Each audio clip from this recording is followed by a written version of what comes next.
Senator Faisal وافڈا نے بھی جی T V news کو جوائن کیا ہے. بہت شکریہ فیصل وافڈا صاحب وقت نکالنے کے لیے. کیا کہیں گے اس فیصلے پر آپ؟ میں تو 4.25 سال پہلے آپ کو کہہ چکا تھا کہ اس فیصلے کے اندر جیل ہوگی، کہ غلط کام ہو رہا ہے. اور اس وقت بھی جب وہ نیگوشیٹ کرنے گئے بیرون ملک، شراج برسال نہ وہ منسٹر تھے نہ وہ ایم این اے تھے، وہ بھی کابینہ کی منظوری کے بغیر گئے. این سی اے نے لیٹر لکھا ہے پاکستان کا پیسہ ہے، انٹرنیشنل نے کہا ہے پاکستان کا پیسہ ہے. پھر جس بڑے طریقے سے ایک آیا کیبنٹ کے پاس کہ اسے ایجنڈے کا حصہ بھی نہیں تھا، زبردستی وہ اچانک سے ایجنڈے کا حصہ بن گیا. اس کے بعد بند سے فاصل میں سگنیچر ہو گئے. میں نے تو اسی وقت بتا دیا تھا، کابینہ میں بھی شور کیا تھا، کابینہ کے بعد آگے ٹیلی ویژن سے بھی کیا تھا. آپ کو ابھی بھی کہا، 2.5 سال پہلے بھی کہا، 4.5 سال پہلے بھی کہا، پرسوں بھی کہا، کل بھی کہا، آج بھی کہہ رہا ہوں. اچھا فیصل صاحب، آپ خود اس وقت کابینہ کا حصہ تھے، کیا کچھ ہوا تھا اس وقت کابینہ کے اجلاس کے اندر جب یہ بند لفافہ آیا اور اسے منظوری کے لیے دے دیا گیا اور کچھ ارکان کی جانب سے جو ہے اس کے اوپر تحفظات کا اظہار بھی کیا گیا تھا جس میں آپ خود بھی شامل تھے؟ سب سے پہلا میں نے آبجیکشن اس پہ کیا تھا اور میں نے ان کو گھر جا کے بھی کہا تھا اس کو ریورس کر لیں، گلے کا پھندا بن جائے گا، آپ کو جیل ہو جائے گی. اچھا. اور آپ مجھے بتائیں جب سیدھا 460 بلین سپریم کورٹ میں جمع کرانے تھے اور سپوزٹلی 100 بلین الگ آ رہے تھے تو 560 کا فگر بنتا ہے. جب اس کو ایڈجسٹ کرا دیا اور 100 ارب کا نقصان پاکستان کو کیا، اور کوئی بھی کاروباری اس 100 ارب کے فائدے کے اندر آپ 8-10 ارب دے دیتا ہے تو وہ 8-10 ارب کے فیور کے لیے اتنا بڑا فیور ہے. مجھے آپ کو پیسہ کوئی پاکستان میں فیور نہیں ہو سکتا، نہ دنیا میں ہو سکتا ہے. تو فیصل وافڈا صاحب، آپ نے روکا بانی پی ٹی آئی کو، اور کون کون سے اراکین تھے جنہوں نے روکا اور جنہوں نے منع کیا لیکن اس کے باوجود بھی بانی پی ٹی آئی نہ مانی؟ چودھری صاحب تھے، فواد چودھری صاحب تھے اور شیخ مزاری صاحب تھے. اور اب جس طرح سے کہ آپ کہہ رہے ہیں میں آج کہا کل کہا اور پہلے بھی آپ پریڈکشن کرتے رہے ہیں، آگے کی کچھ پریڈکشن کریں گے آپ کے اب ہونے کیا جا رہا ہے؟ کیا اپیل میں جائے گی پی ٹی آئی اور اب جو ہے اس کا نتیجہ کیا نکلے گا؟ جی فیصل وافڈا صاحب.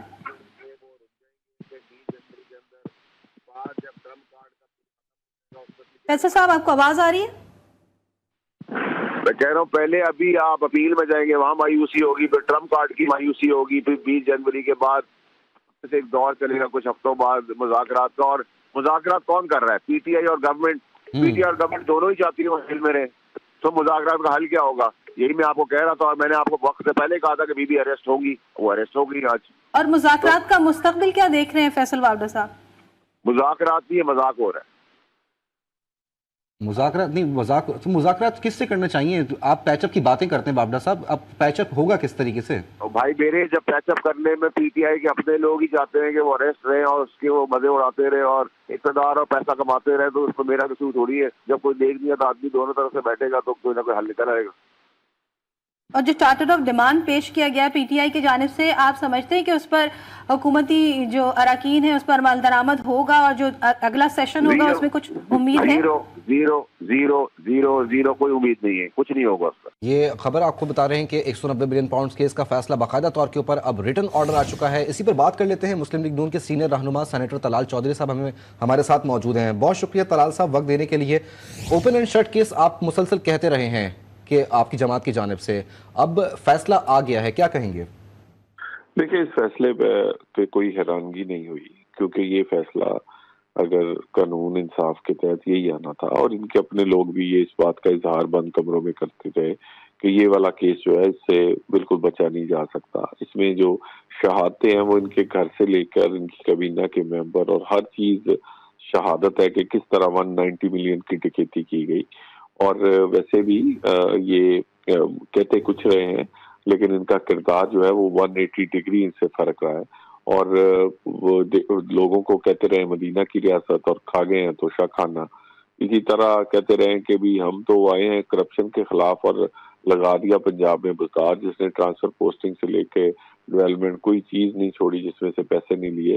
اور اسی طرح یہ آپ کے پی کی حکومت میں سونامی ٹری ہے، وہ پشاور میٹرو ہو، ہیلتھ کے بڑے سکینڈلز ہیں، آپ ابھی تھوڑی دیر پہلے سڑکوں کے، تو یہ ہر جگہ یہ کام رہا ہے. اور بنی گالا جو ہے اس کاموں کا مرکز رہا ہے. اور اس 190 ملین میں تو ایک ایک چیز شواہد جو تھے وہ بڑے کلیئر تھے، اور اس کے بعد عدالت نے بڑے تحمل سے یہ کیس سنا ہے. اس جج صاحب پر اور عدالت پر بانی پی ٹی آئی نے اعتماد کا اظہار بھی کیا ہے، اور یہ سزا ہوئی ہے جس پر وہ اعتماد کا بھی اظہار کرتے رہے ہیں.